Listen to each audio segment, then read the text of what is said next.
Mesdames, Messieurs, bonsoir. Le département du tourisme a rencontré ses partenaires pour discuter et préparer un plan d'action pour la prochaine basse saison.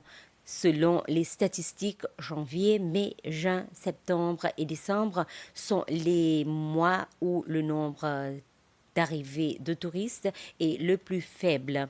La secrétaire générale du tourisme, Sharon Francis, a déclaré que l'objectif de ce plan d'action est d'attirer davantage de touristes à visiter les Seychelles tout au long de l'année en augmentant le nombre de touristes qui visitent le pays pendant la baisse saison.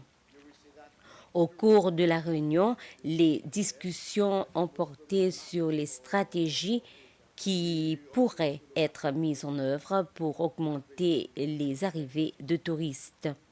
Il s'agit notamment de différentes activités qui peuvent être organisées au niveau national et des forfaits spéciaux que les hôtels, les agences de voyage et autres établissements touristiques peuvent proposer aux visiteurs.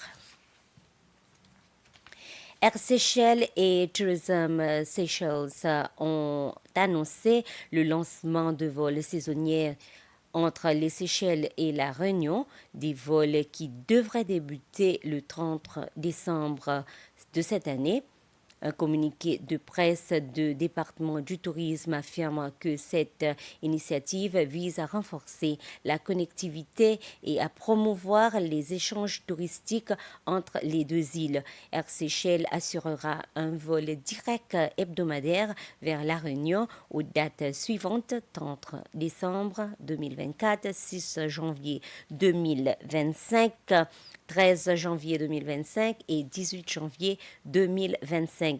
Des vols qui comprendront une escale technique à l'île Maurice. L'introduction des vols d'Air Seychelles à destination de la Réunion marque une étape importante qui devrait stimuler les arrivées de touristes aux Seychelles. Signature protocole d'un accord protocole entre la commission anticorruption des Seychelles et la commission de l'information. Le but est de travailler plus en étroitement sur les échanges d'informations, de sensibiliser à la lutte contre la corruption, de partager les connaissances ainsi que dispenser de la formation et les expériences au profit du pays.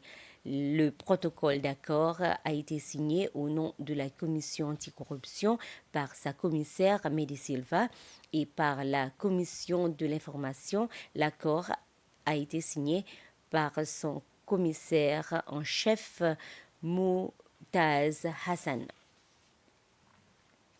Une nouvelle loi sera mise en œuvre pour lutter contre les risques financiers et les autres liés plutôt aux actifs virtuels.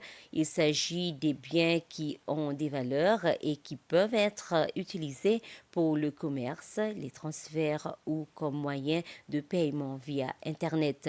Ces actifs comprennent des peintures, des manuscrits, des documents et des informations. Tous les députés à l'Assemblée nationale ont approuvé ce projet de loi sur la question suite à des amendements apportés à celui-ci.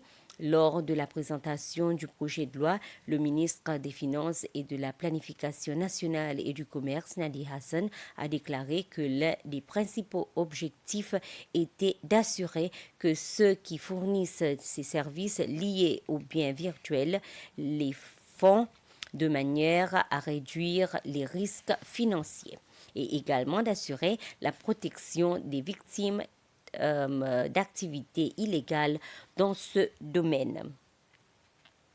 Pour clore, un groupe de travailleurs de la section technique de l'autorité de la pêche des Seychelles et de plusieurs pêcheurs de langoustes se sont rencontrés lors d'un atelier pour convenir de la meilleure stratégie à adopter dans la pêche aux langoustes.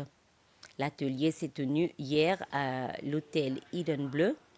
La SFE, par intermédiaire du ministère de la Pêche et de l'économie bleue, a reçu le soutien du gouvernement allemand pour organiser cet atelier, un atelier qui fait partie d'un projet plus vaste dont le but est d'encourager la pêche durable dans 3 pays de l'océan Indien occidental. Et selon les recherches menées par la SFA, le nombre de homards continue de diminuer dans les eaux de Mahé, Pralin et aussi à la digue. Et voilà, nous sommes arrivés à la fin de ce flash d'information. Merci de votre aimable attention.